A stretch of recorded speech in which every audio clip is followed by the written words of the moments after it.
Olá, pessoal que acompanham as notícias, as palestras do nosso Instituto Lula. É muito prazer que estou atendendo aqui o convite de estar com vocês aí durante uma hora para nós trocarmos ideias, ainda que não possa ser possível fazer um diálogo e perguntas, mas vou fazer um recorrido sobre o tema da história da questão agrária no Brasil.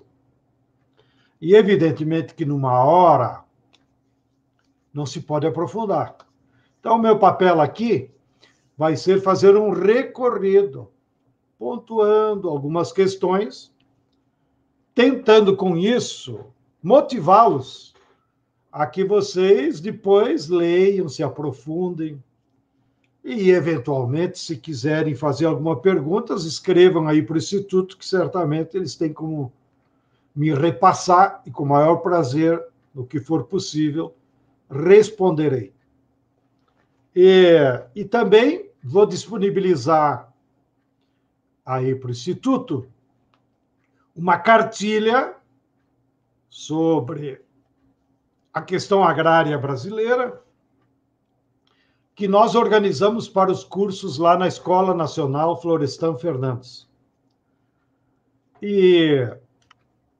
Então, a cartilha é uma coletânea de alguns capítulos chaves desses vários períodos da questão agrária brasileira que, digamos, aprofundam os temas que eu aqui vou chamar atenção. De maneiras que vocês terão o PDF e aí poderão ler no computador, ou os mais interessados podem imprimir na sua impressora, é umas 130 páginas.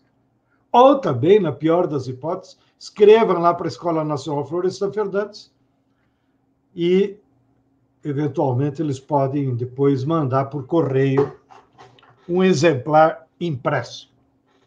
Bem, sem maiores delongas, vamos então ao tema que nos reúne hoje, que é a história da questão agrária no Brasil.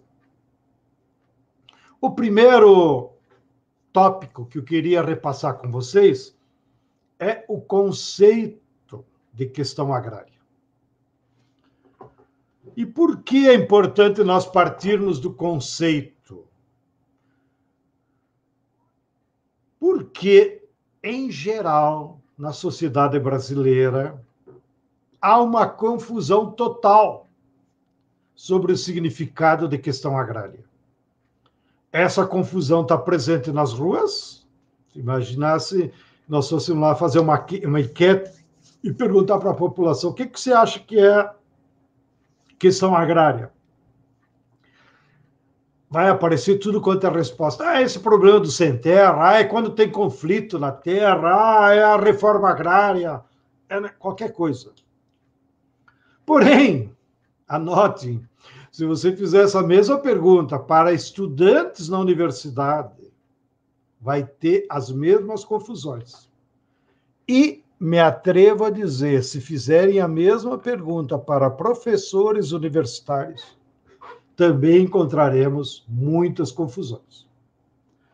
E por que nós temos uma confusão? Então, porque, na minha opinião, e tudo aqui é uma opinião pessoal, né? Claro que alguns conceitos e temas eu tenho que me valer dos pensadores clássicos, vou citá-los, mas assumo a responsabilidade. O que eu vou falar aqui na aula é minha responsabilidade, né? Então, eu acredito que essa confusão que há sobre a questão agrária é porque, infelizmente, a academia brasileira, a nossa universidade, sempre ignorou, desconheceu o estudo, a pesquisa e o aprofundamento dos temas relacionados com a questão agrária. Daí vem uma característica que já faço como crítica, a própria história da Universidade Brasileira. O próprio companheiro Lula andou lendo sobre esses temas na prisão injusta que teve que pagar lá em Curitiba, e depois eu vi que ele fez várias referências em entrevistas, citando inclusive datas locais, que demonstra que de fato ele tinha lido e anotado. Que a história da Universidade Brasileira é muito recente e muito urbana. Recente por quê? Se nós pegarmos a história do Brasil, a primeira universidade com um conjunto de faculdades foi a Universidade Cândido Mendes, particular de um usineiro fluminense que, estimulado pelos filhos que tinham ido estudar na Europa, usou seu dinheiro e organizou uma universidade, uma bela obra. 1904. Antes disso, só tínhamos algumas faculdades isoladas. Faculdade de Agronomia, que foi uma das primeiras, Faculdade de Direito e algumas faculdades de Medicina. Então, foram as 3 áreas que tivemos as primeiras faculdades. E a primeira grande universidade pública foi só com a Era Vargas, 1930. De maneiras que a história da Universidade Brasileira tem 100 anos. Já em outros países, mesmo colonizados pela Espanha, conseguiram organizar universidades bem antes que nós. A Universidade de Quito é do século XVI, a Universidade do México, onde eu estudei, é do século XVI. Aqui na vizinha Argentina, a primeira universidade é de Córdoba, organizada, acho que pelos jesuítas, século XVIII, XVII. Note. Então, alguns países da América Latina tiveram universidades 200 anos antes que nós, o que é uma vergonha. E isso se deve também porque as elites brasileiras, que depois nós vamos ver, durante o colonialismo, mandavam seus filhos estudar na Europa e não tinham nenhum interesse em desenvolver esse conhecimento. Terceiro motivo, como eu disse, na verdade, a universidade como tal, e agora pública, que passou a se organizar na Era Vargas, elas também, então, já nasceram coladas com um projeto de desenvolvimento nacional, urbano e industrial. E, com isso, deixou a questão agrária de lado. Então, notem, até hoje, nós não temos um curso superior de questão agrária. 4 anos para o cara se preparar como professor de questão agrária. Nós não temos cursos de mestrado em questão agrária.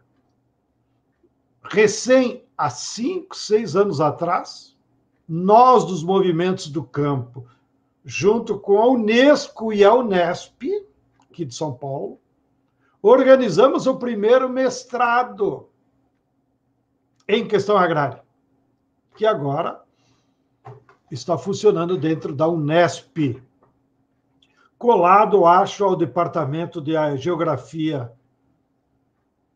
da Unesp. Mas isso é um mestrado. Tá? Bem, doutorado, aí alguns estudantes fazem teses de doutorado sobre a questão agrária, mas muito mais por motivação pessoal, até porque o doutorado depende do projeto de pesquisa e do professor que vai acompanhar. Dito isso, para vocês entenderem a pobreza da construção teórica ao longo da história sobre essa área. Mesmo aqui e acolá, eu leio, às vezes, estupefato nos jornalões da burguesia, professores universitários escrevendo sobre a questão agrária, e alguns deles dizendo barbaridades como: no Brasil não há mais questão agrária, porque o capitalismo já organizou a produção agrícola. Portanto, não há questão agrária. Não há? Santa ignorância, diria minha mãe. Então, vamos ao conceito. Como existe essa confusão toda, nos últimos 10, 15 anos, acredito, os movimentos camponeses aqui do Brasil e do mundo inteiro, que estão reunidos na Via Campesina, mas em especial aqui no Brasil, nós então fomos construindo coletivamente, como uma espécie de intelectual orgânico dos camponeses, uma sistematização do conceito de questão agrária. E acho que essa sistematização, ela agora foi assimilada nos meios acadêmicos, porque a nossa grande Fiocruz contribuiu e fez uma bela edição de um dicionário de educação no campo, com a participação de mais de 100 professores universitários de todo o Brasil, que discorrem sobre diversos verbetes. Cada verbete, 7 ou 8 páginas, e mais uma bibliografia sobre verbete. E então, nesse dicionário, se incorporou esse conceito da questão agrária. De maneiras que agora nós podemos dizer que já tem uma referência acadêmica científica, avalizada por uma instituição como a Fiocruz, que, embora tenha o foco da pesquisa na saúde pública, mas também contribui com a área de meio ambiente, com agrotóxicos, enfim, a Fiocruz tem também uma preocupação com o meio rural e a população que vive no meio rural brasileiro. E o que diz o nosso conceito? O conceito que nós construímos é de que a questão agrária, ela é uma área do conhecimento científico que se propõe a estudar, a explicar, primeiro, o uso, a posse e a propriedade da terra. Segundo, ela se propõe a explicar como a sociedade, ao longo do tempo, organiza a produção dos bens que ela retira da atividade agrícola. Então, notem, agora temos a compreensão de que a questão agrária, ela é uma disciplina, ela é uma área do conhecimento científico que se propõe a explicar o que acontece na organização social, jurídica e da produção lá na agricultura. Dentro desse conceito, de novo, é possível, então, nós explicar várias confusões que tem no senso comum. Como, por exemplo, as pessoas e mesmo os estudantes confundem uso, posse e propriedade da terra. Acham que é a mesma coisa. Notem, o que é usar a terra? Usar a terra é cultivá-la, é transformá-la em produtiva. Ou seja, é o ato do ser humano que coloca trabalho, tá? E trabalho é o que gera bens, gera valor, sobre esse bem da natureza, que é a terra. E aqui a terra é no sentido genérico. Terra é o solo fértil, mas para você produzir, você depende da água, depende do sol, depende do vento e depende dos outros seres vivos que coabitam a terra, como as bactérias, os fungos, como bem nos explicou a nossa querida cientista Ana Maria Primavesi, que perdemos no início desse ano, já com seus 99 anos. A professora Ana Maria Primavesi foi a grande cientista de solo que descreveu, com todos os detalhes de uma vida inteira de pesquisadora, de que o solo, a terra, ele tem milhares de micro-organismos que convivem nele e que a transformam em fértil ou que a deixam árida na ausência desses micro-organismos. De maneira que quando a gente fala em terra, é essa amplitude. Tá? E aqui, a expressão agrária está relacionada com terra porque agros é uma expressão que vem lá do latim, que é sinônimo de terra. E quando a gente fala agricultura, significa o ato de cultivar a terra. Quando a gente fala em agricultor, é uma profissão. É a sabedoria de cultivar a terra. Mesmo em torno de agricultor, há uma grande confusão, porque, em geral, se determina esse conceito para as pessoas que vivem lá no campo. Mas nem todo mundo que vive no campo é agricultor, porque para ser agricultor é preciso conhecer e praticar a arte de cultivar o agro. Tá? Bem, então, uso é isso. É cultivar a terra. A posse, o que é? A posse é morar em cima da terra. Tá? Que é diferente de usar. Você pode morar em cima da terra, lá no interior, e não trabalhar na terra. Portanto, são duas condições excludentes. Podem estar juntos? Pode, na maioria dos casos. Pessoa que mora lá no interior também sabe cultivar a terra, mas não necessariamente é isso. E a terceira condição é a propriedade da terra. A propriedade da terra é apenas uma condição jurídica, um acordo jurídico que há na sociedade que entrega para determinados indivíduos um título de propriedade, uma espécie de designação que você é o proprietário daquela extensão da natureza. Mas é um mero papel, assim como é um papel a moeda. Você usa o dinheiro, vai lá, compra, as pessoas te dão uma mercadoria, mas aquilo lá é um papel.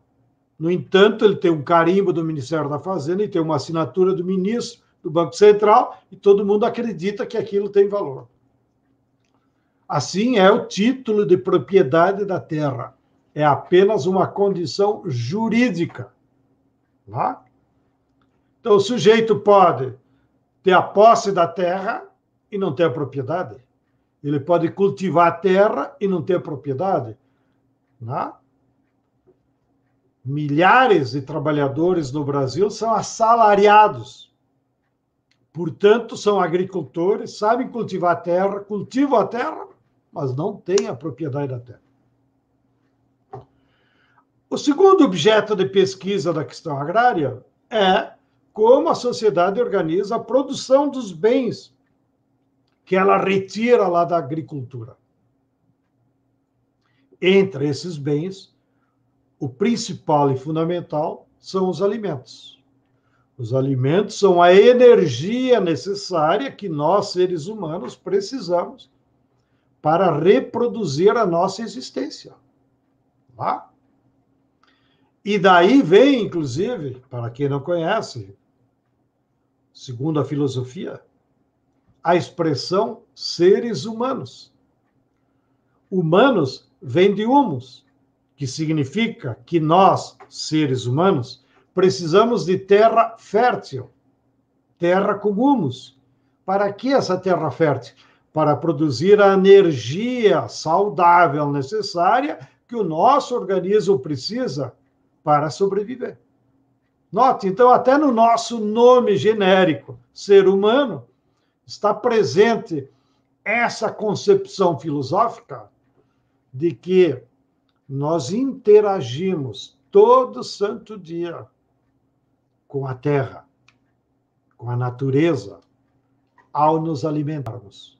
Porque os alimentos, no fundo, é a energia condensada do sol, da água, dos ventos, e da interação com esses outros seres humanos, seres vivos que há na natureza. Por isso também vem aí a alerta dos ambientalistas. É um suicídio para o ser humano quando nós destruímos a biodiversidade. Quando o capitalismo impõe a monocultura da soja, a monocultura do gado, a monocultura da cana, nós estamos cometendo um suicídio como seres humanos. Porque a sobrevivência dos seres humanos depende da convivência com os outros seres vivos que há na natureza, na terra, e que nos ajudam a produzir esses alimentos, que é a condensação dessa energia que nós precisamos. Bem, tudo isso, então, é objeto do estudo da questão agrária. Além dos alimentos, claro, você pode produzir na agricultura outros bens que nós precisamos para a vida normal. A nossa roupa, que vem do algodão, que vem do bicho da seda, né? As próprias habitações que nós produzimos com tijolo, ou às vezes ainda com o sistema de massa adobe, né? Ou pau a pique, como é mais conhecido, as casas feitas só de barro, né?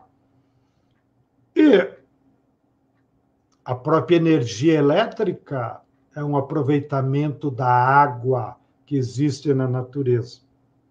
Bem, então, notem, o campo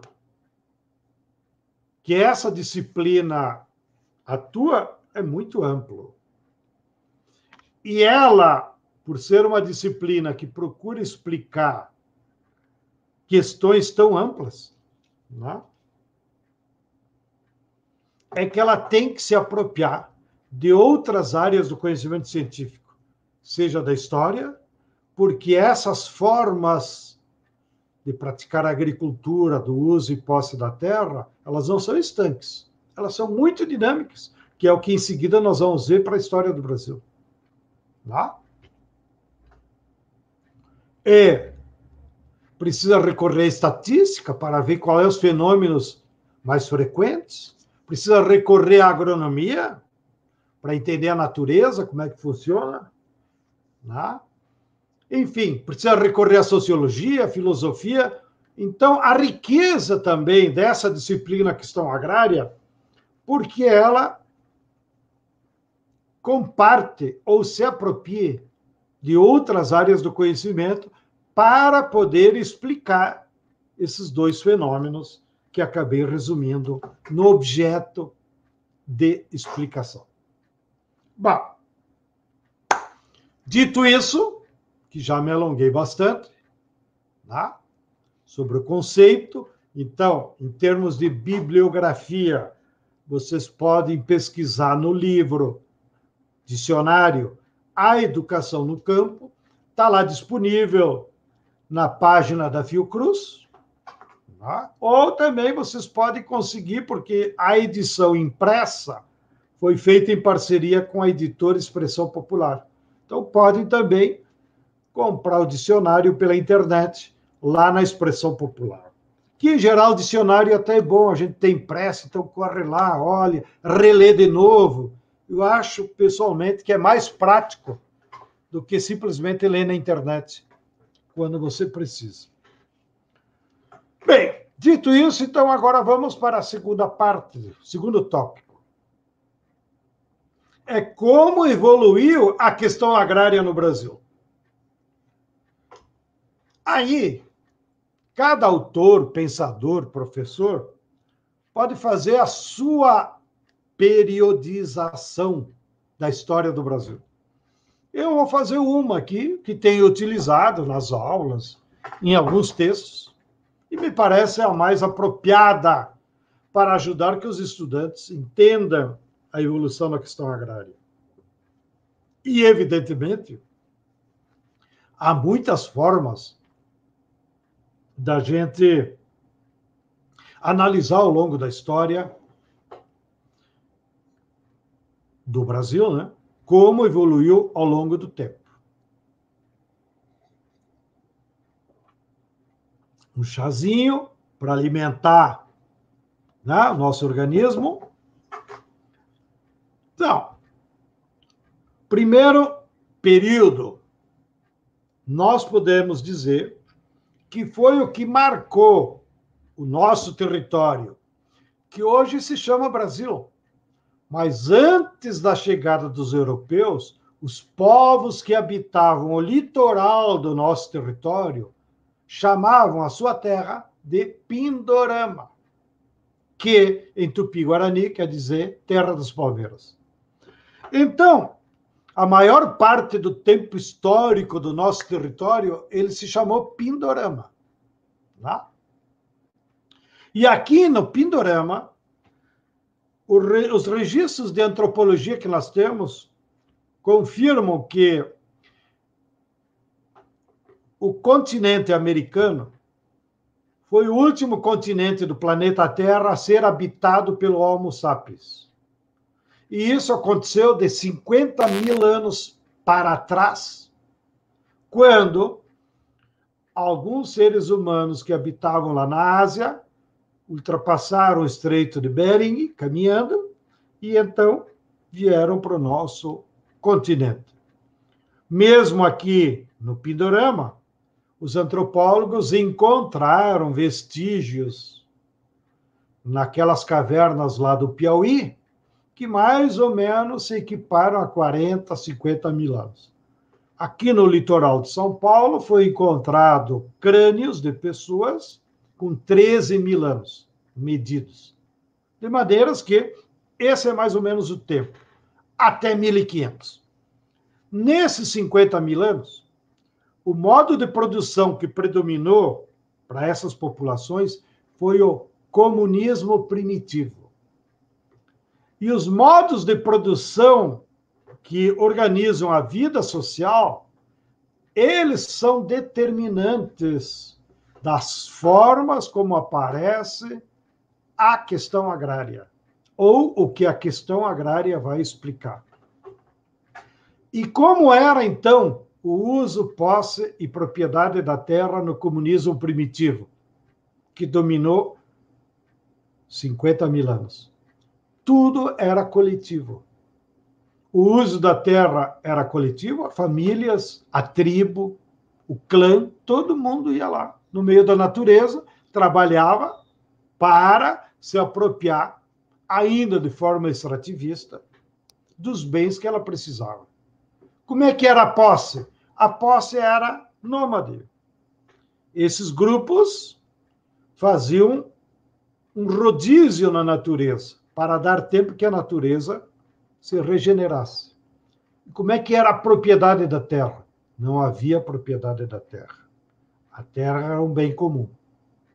Como era a produção dos bens? Como eu disse, todo trabalho coletivo e a distribuição do trabalho, dos frutos do trabalho, eram de acordo com as necessidades das famílias. Né? Então, imaginem a cena, né? Chegam no centro da aldeia com a caça, com a pesca, com as frutas, e vão dividir isso de acordo com os membros de cada família. Famílias maiores levavam mais, famílias menores levavam menos, solteiros menos ainda.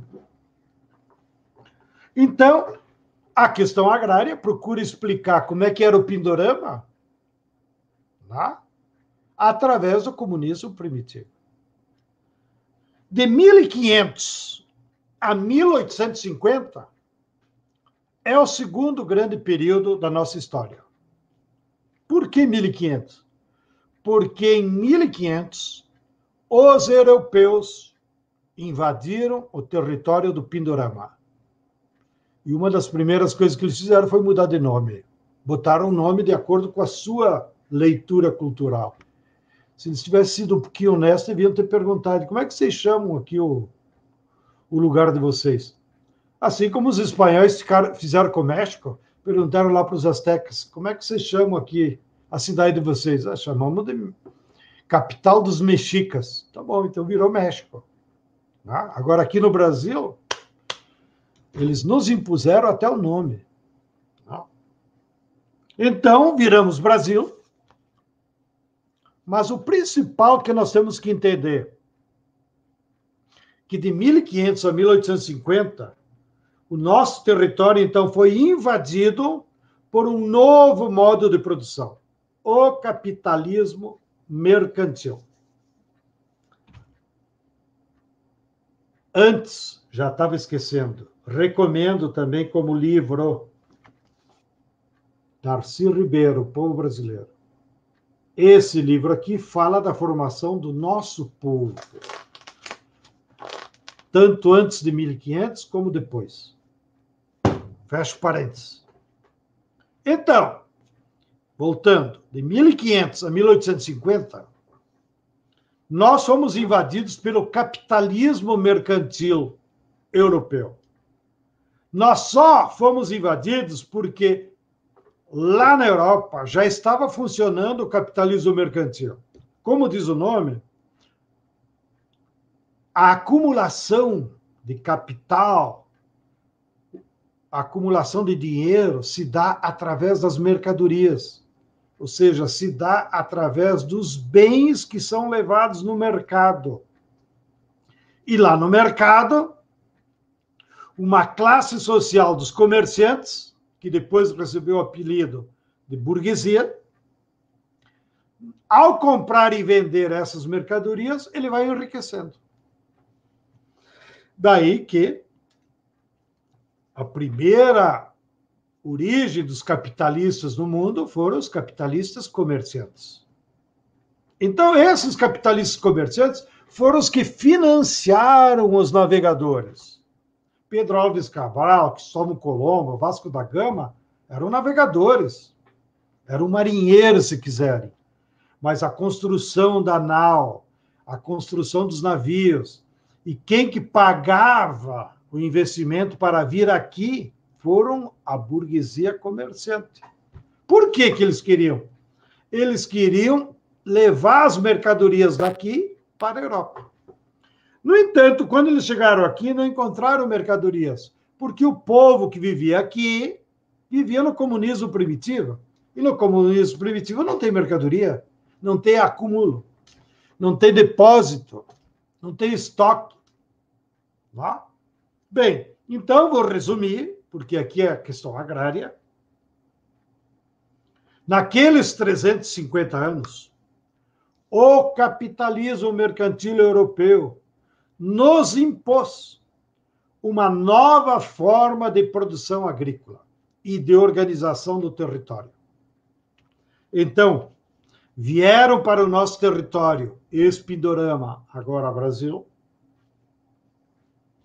centenas de capitalistas com dinheiro, que queriam ganhar dinheiro com a produção agrícola. Para esses capitalistas que já tinham dinheiro, a coroa portuguesa, que era o poder político desse território, e, portanto, se autodenominou proprietária do território, ela fazia concessão de uso para esses capitalistas e entregava a eles certas extensões de terra medidas em léguas, que, atualizando para os tempos atuais, as áreas que eles recebiam variavam de 2 a 10 mil hectares. E nessas áreas, então, eles tratavam de produzir produtos, mercadorias agrícolas para a Europa, ou seja, para atender às necessidades do capitalismo mercantil europeu. Quais foram as mercadorias que eles passaram a produzir aqui? Trouxeram para cá o que antes tinham que buscar lá longe, na Índia, na China, em Madagascar, no sul da África. Então, eles trouxeram para cá a cana-de-açúcar, o algodão, as pimentas, a noz moscada, né? O café, e trouxeram das ilhas Canárias, da Ilha de Madeira, da Ilha de Cabo Verde, o gado, que também não existia aqui. E no início, nesse período dos 300 anos, o objetivo principal de criar gado era para exportar o couro. Os europeus não tinham necessidade de carne, até porque era difícil transportar. Então, nós exportávamos o couro para a Europa, que aí sim era uma matéria-prima muito apreciada, porque com o couro se fazia de tudo, desde vestuário, móveis, etc. Bem, então eles importaram a forma de produzir, só que aqui não havia agricultores que sabiam produzir isso. Então, eles aplicaram o trabalho escravo para produzir nessas áreas concedidas pela coroa. No início, tentaram escravizar os povos indígenas, mas lembra, eles não eram agricultores, eles eram extrativistas. Eles não sabiam nada de cana, café, algodão, nada. Lá? O que eles tinham como agricultura incipiente era basicamente a banana, o abacaxi, o amendoim, em algumas regiões do sul, o milho, as batatas, o cacau. Lá? Bem, como não conseguiram a mão de obra suficiente com o trabalho escravo dos povos indígenas, eles foram, então, buscar essa mão de obra escravizada lá na África. E nesses 350 anos, eles transportaram para cá 7 milhões de trabalhadores, adultos, negros, homens e mulheres. Aqui nesse livro do Darcy Ribeiro, também há comentários e dados estatísticos sobre esse movimento. Então, durante 350 anos, nós organizamos a produção agrícola dessa forma. Resumidamente, como é que era o uso da terra? Grandes extensões, monocultivo, né? Um capitalista que coordenava. Como é que era a posse? Morava em cima da terra o capitalista, a casa grande, né? E os escravos. Eles dois tinham a posse da terra. E quem é que era proprietário da terra? Durante os 350 anos, o único proprietário de terra no Brasil era o monopólio da coroa. Mesmo os capitalistas, ainda que produzissem mercadoria que estavam integrados com o mercado, eles não tinham título de propriedade. Portanto, não podiam comprar nem vender. Se desistissem, tinham que devolver para a coroa. Como é que era a forma de produção? A forma da produção era em grandes extensões de terra, com especialização num só cultivo, ou só algodão, ou só café, ou só cacau, ou só pecuária, tá? Ou só cana de açúcar, com trabalho escravo. Bem, esse modelo que o capitalismo mercantil aplicou durante 350 anos, que a questão agrária explica, é que se chama de plantation. Então, plantation é um modo de organizar, se quiserem, a questão agrária durante o período colonial dominado pelo capital mercantil europeu. E da produção gerada pela plantation, 88% dela ia para a Europa. Portanto, era um verdadeiro enclave econômico destinado a produzir mercadorias para a Europa. Bom, isso eu estou resumindo agora. Mas até 1976, havia uma confusão, mesmo na esquerda e muito mais na academia, sobre o que caracterizava esse período colonial. Então, vou relatar de uma maneira muito genérica, até grosseira, mas quero ser respeitoso com os autores. Por exemplo, o Celso Furtado, nas suas obras, classifica esse período como um período de pré-capitalista. e tinha lá os seus argumentos. Outros autores, seja da burguesia, seja da esquerda, como Robert Simonsen, professor da USP de economia, e Caio Prado, grande intelectual da esquerda, os dois tinham a mesma tese. O que havia no período era capitalismo. Nota, é uma nuance diferente do Celso Furtado. Bem, já outros autores mais ligados ao Partido Comunista, e portanto de esquerda, defendiam teses que hoje parecem esdrúxulas, mas na época tinham seus argumentos, de que o período colonial foi um período marcado pelo feudalismo, né? Ou que o período colonial foi marcado pelo escravismo, porque havia trabalho escravo. Tá? Então, aí nós encontramos grandes intelectuais, como Nelson Werneck Sodré, como Alberto Passos Guimarães, como Mário Vinhas, né? Que defendiam essas teses do feudalismo, do escravismo. Bom, toda essa confusão, tá, se resolveu só na década de 70, quando o nosso querido Jacob Gorender, falecido há poucos anos, que era um grande intelectual e pesquisador de origem comunista, ele, na cadeia, de 1970 a 73, escreveu uma obra-prima que se transformou em um clássico porque resolveu, do ponto de vista teórico, o que era mesmo que acontecia no período colonial. E a obra clássica dele é essa aqui, que foi publicada pela Fundação Perseu Abramo com a expressão popular, O Escravismo Colonial, de Jacob Gorender.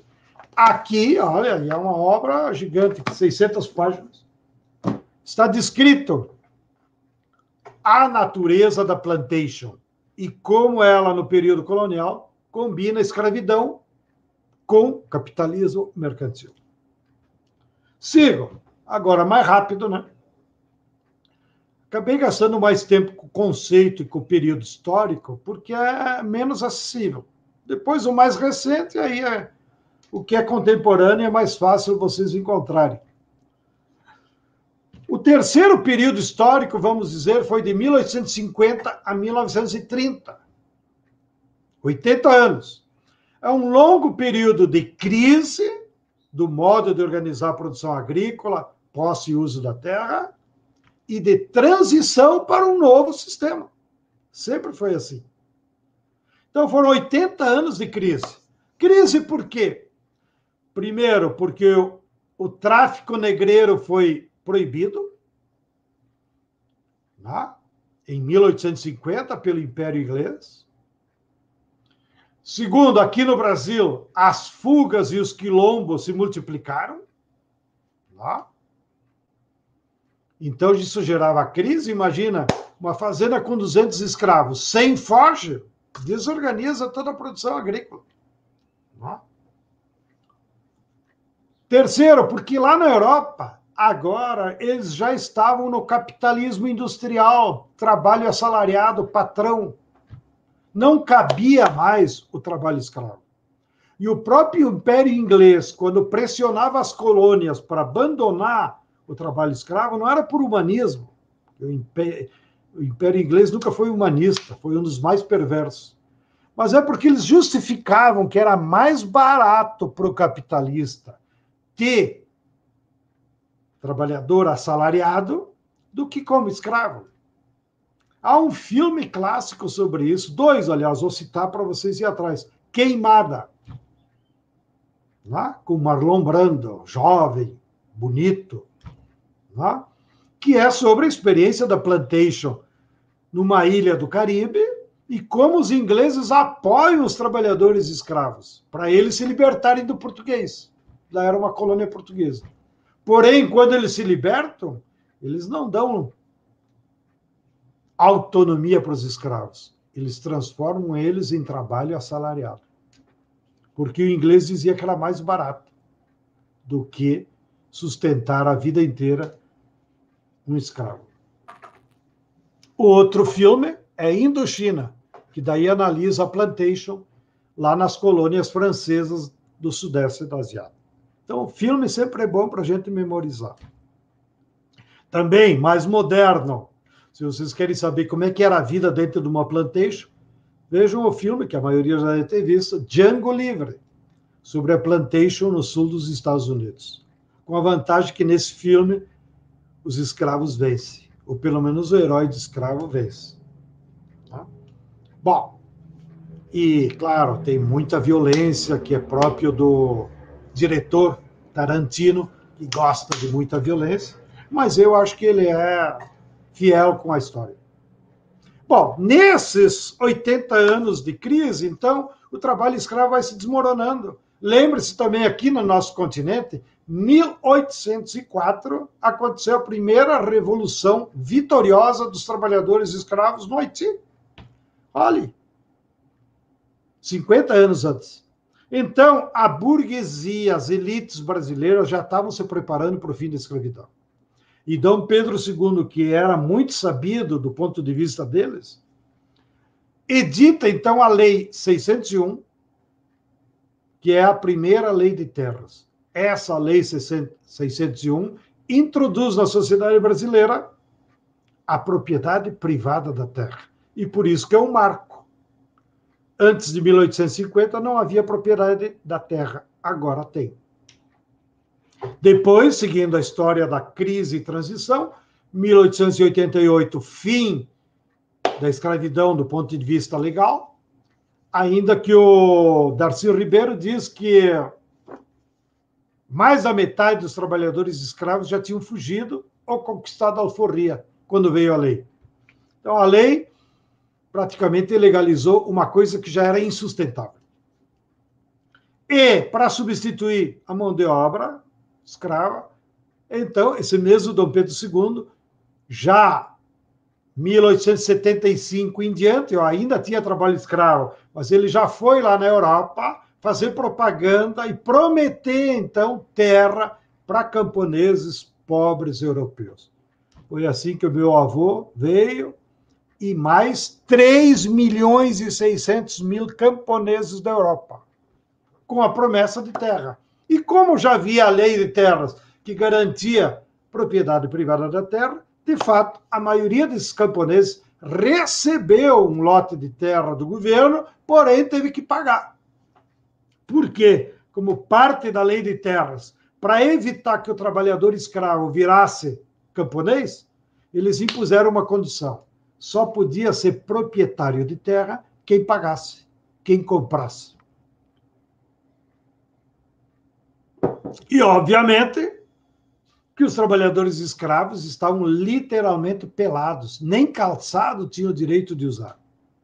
Então, quando terminou a escravidão, a maioria dessa população escrava migrou para as cidades portuárias, que era ainda a única possibilidade de sobrevivência, carregar e descarregar navio.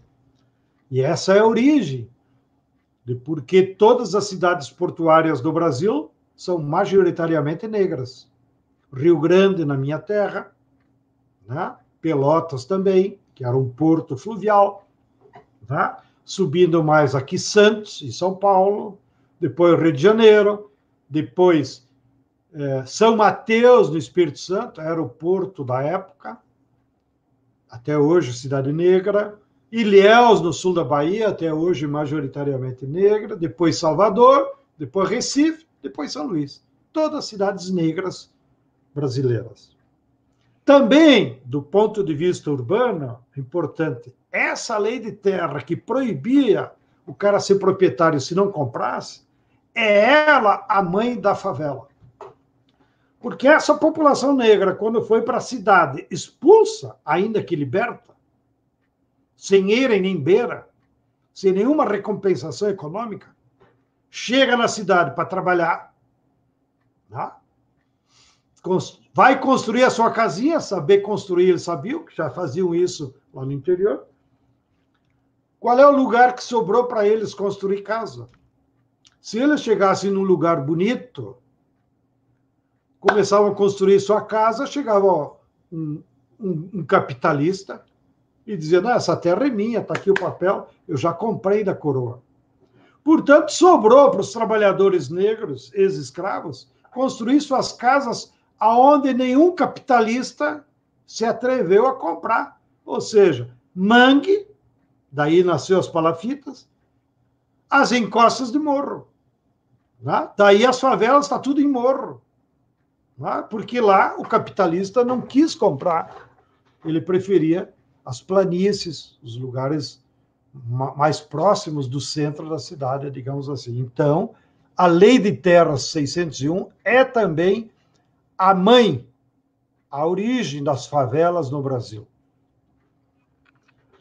Bom, então, nós chegamos em 1930, fim da escravidão, 3 milhões de camponeses europeus, então surge daí uma nova classe social, que são os camponeses, formados pelos migrantes e também, diga-se, importante ressaltar, parte do campesinato que foi se formando na história do Brasil eram os mestiços, que também o Darcy Ribeiro descreve bem nesse livro. Na miscigenação que houve na formação da população brasileira de europeu com negro, negro com índio, índio com europeu,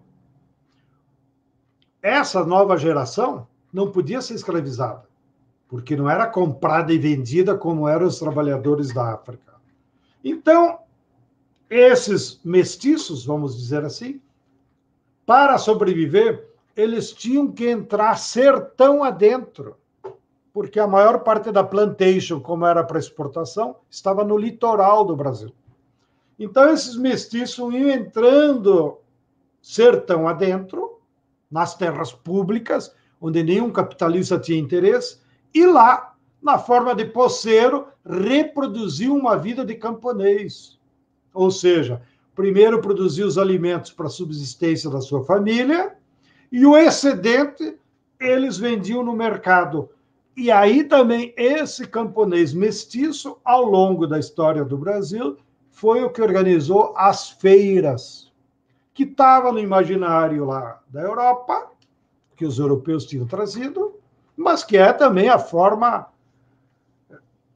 primeira, digamos assim, de você comercializar os excedentes pelos camponeses. Então, a feira é quase que universal.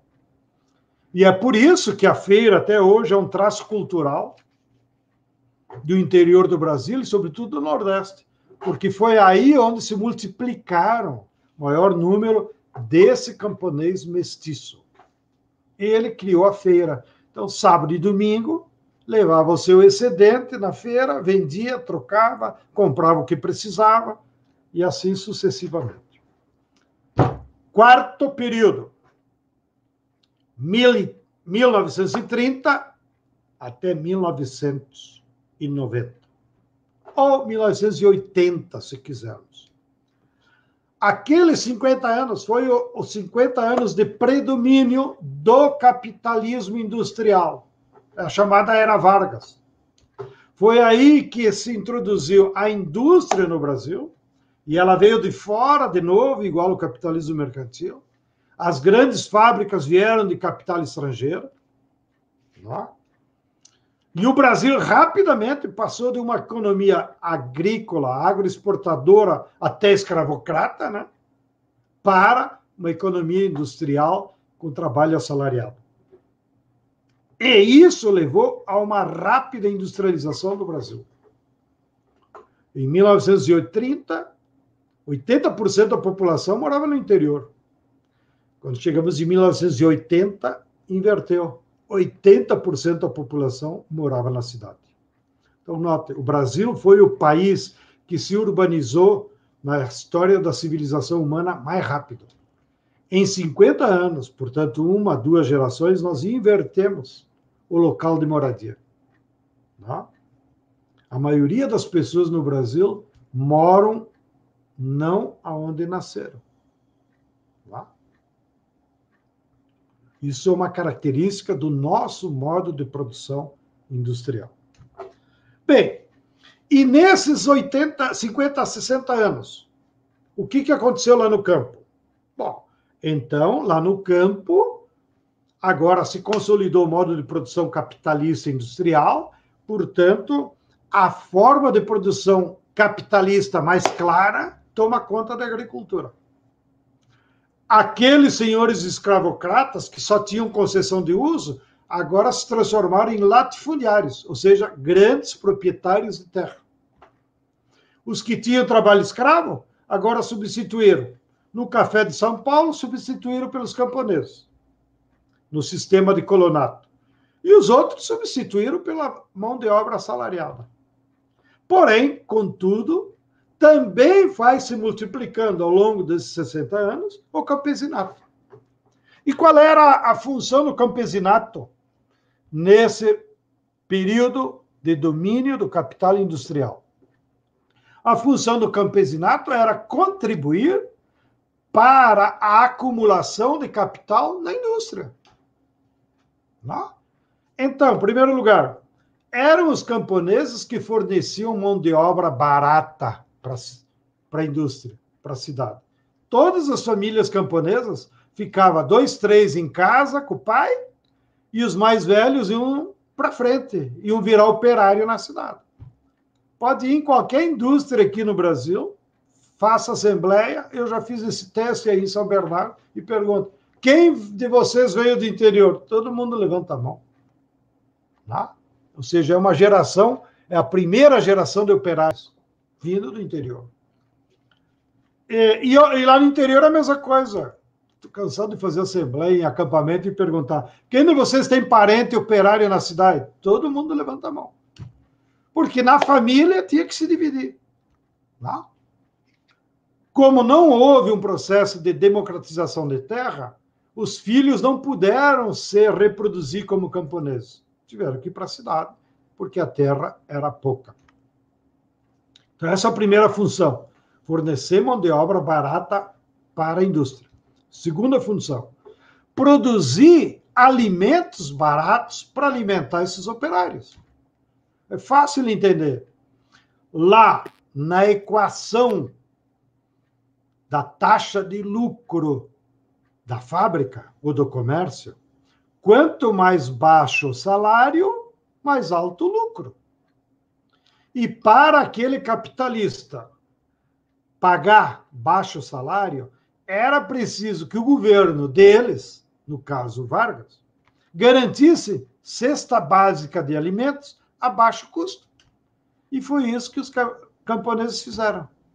Passaram a abastecer a cidade, a cesta básica, a um preço baixo, controlado pelo governo. Terceira função do campesinato, produzir matéria-prima para a agroindústria. Ou seja, foi nesse período que nasceram as agroindústrias. Os frigoríficos, os laticínios, as fábricas de suco, as vinícolas. Então, o camponês não podia mais apenas vender na feira. Se ele quisesse produzir mais e com quantidade, o único mercado que ele tinha era entregar para uma indústria. Tá? Indústria de queijo, indústria de frigorífico e assim por diante. E quarta função do campesinato, que também cumpriram, foi produzir energia para, sobretudo aqui perto de São Paulo e Minas Gerais. Ou seja, lenha, carvão, porque na época não tinha tanta energia elétrica. E muitas indústrias eram tocadas pelas caldeiras, que usavam muita lenha e muito carvão. Quem é que fazia o carvão e trazia a lenha na cidade? O camponês. Desmatava e vendia como fonte de energia para a indústria. Não? Bom, então aí nós chegamos na década de 80 com outro cenário da agricultura, não? Bem mais complexo e com novas classes sociais. O latifúndio, com seus assalariados rurais, que não existiam antes de 30, assalariados rurais.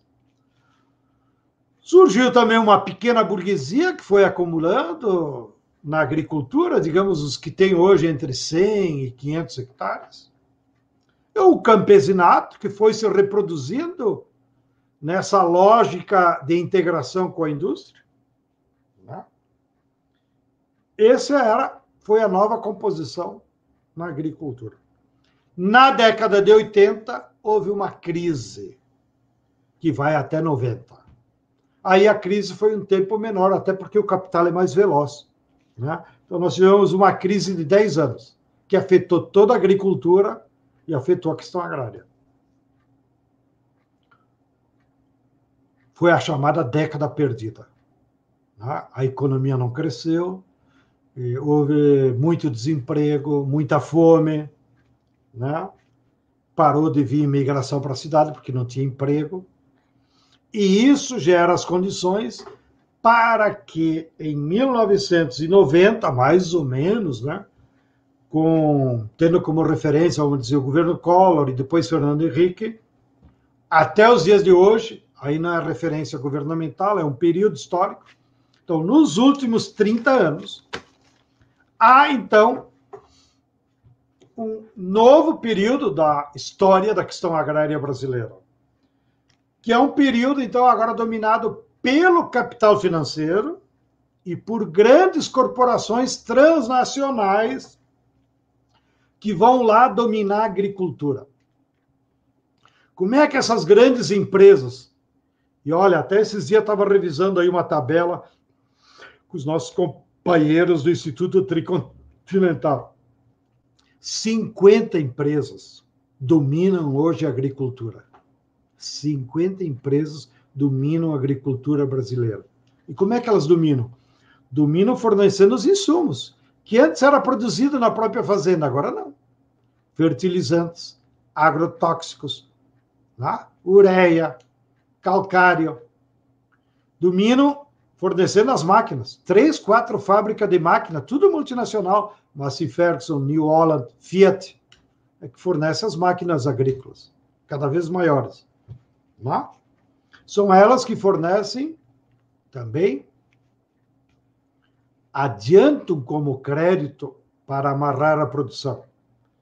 E são elas que compram a produção das commodities agrícolas. Então, note agora, inclusive a agricultura deixou de produzir alimentos, agora eles produzem commodities, que quer dizer mercadoria agrícola padronizada, que é destinada ao mercado externo.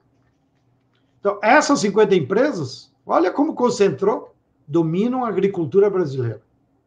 Vocês podem pesquisar também, tem a tabelinha nessa cartilha que eu vou mandar. E esse novo modo de produção agrícola, hegemonizado, então, pelo capital financeiro e pelas transnacionais, é que gestam esse modelo de agricultura que nós chamamos de agronegócio. Qual é a característica fundamental do agronegócio? Grandes extensões de terra. Tá? Então, o cara não pode fazer agronegócio em 10 hectares. Grandes extensões. Tá? Essa semana estava vendo aí uma estatística. O maior produtor de soja e algodão no Brasil é o Grupo Maggi, aquele que foi ministro. Tá? Eles têm 531 mil hectares em 68 fazendas. Note o nível de concentração. Tá? Monocultivo. Então, as fazendas ou é soja e milho, ou é algodão, ou é cana. Quem mora aqui em São Paulo, basta pegar o ônibus e ir até São José do Rio Preto, só vê cana, 400 quilômetros. Não vê nem casa, nem passarinho. Né? Então, monocultivo total. Uso abusivo do agrotóxico para substituir a mão de obra. Então, lá na plantation, eles usavam a mão de obra escrava. Agora substituíram a mão de obra por veneno, agrotóxico e máquinas. O agronegócio não quer saber de mão de obra, não quer saber de assalariado, de direito trabalhista, de férias. Ele quer lucro para exportação. Maior parte da produção para o mercado externo, óbvio. Né? Todos esses produtos que estou falando, algodão, cana, que gera açúcar e etanol, soja, milho também, se transformou em grande exportador, né? E a pecuária extensiva. Bem, e do outro lado, um campesinato resistindo ainda, cumprindo as suas obrigações de produzir alimentos para a cidade e um assalariado cada vez menor. Porque, como eu disse, o agronegócio vai expulsando a mão de obra assalariada. Nós chegamos a ter no Brasil, na década de 70, de 10 a 14 milhões de assalariados no campo. Vocês se lembram? As famosas greves de Guariba, dos canavieiros aqui de São Paulo, juntava milhares de pessoas. Lá. Agora, a maior parte dos assalariados rurais são temporários e nós estamos entre 2 milhões e 4 milhões de assalariados rurais, de acordo com o período do mês do ano. Então, esse é o agronegócio que domina a questão agrária hoje. Não vou me ater a profundizar sobre o agronegócio, porque é contemporâneo, né? Basta pegar o ônibus, como disse, ou ir de carro aí pelo interior, que vocês vão enxergar o modelo a olho nu. Tá?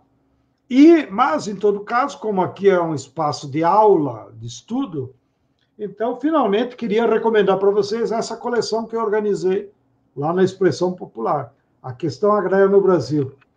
Já estamos no 8º volume, aqui é o primeiro, então os volumes seguem mais ou menos pela ordem. Tá? Do período Pindorama, nós temos praticamente nenhum registro literário. A maior contribuição ainda é do Darcy Ribeiro. Porém, de 1500 para cá, então, cada volume vai analisando um período da nossa história para que vocês possam estudar. Inclusive, tem volume que explica todo aquele debate teórico que eu falei, de disputa na esquerda.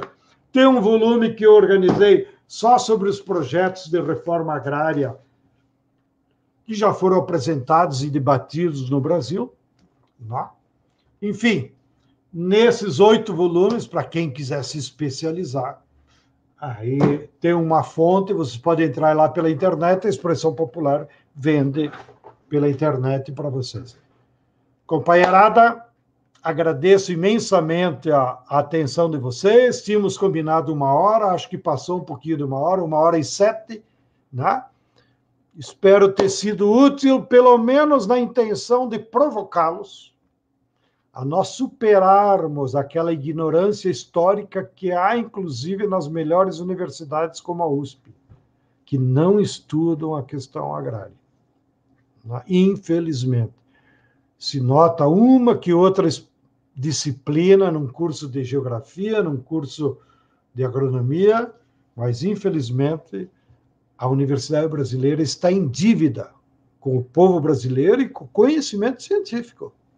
Porque um país dessa dimensão continental, um país com essa enorme agricultura que tem, nós não termos a disciplina de questão agrária nas nossas faculdades é uma perda enorme para toda a geração de jovens que precisariam estudar, conhecer.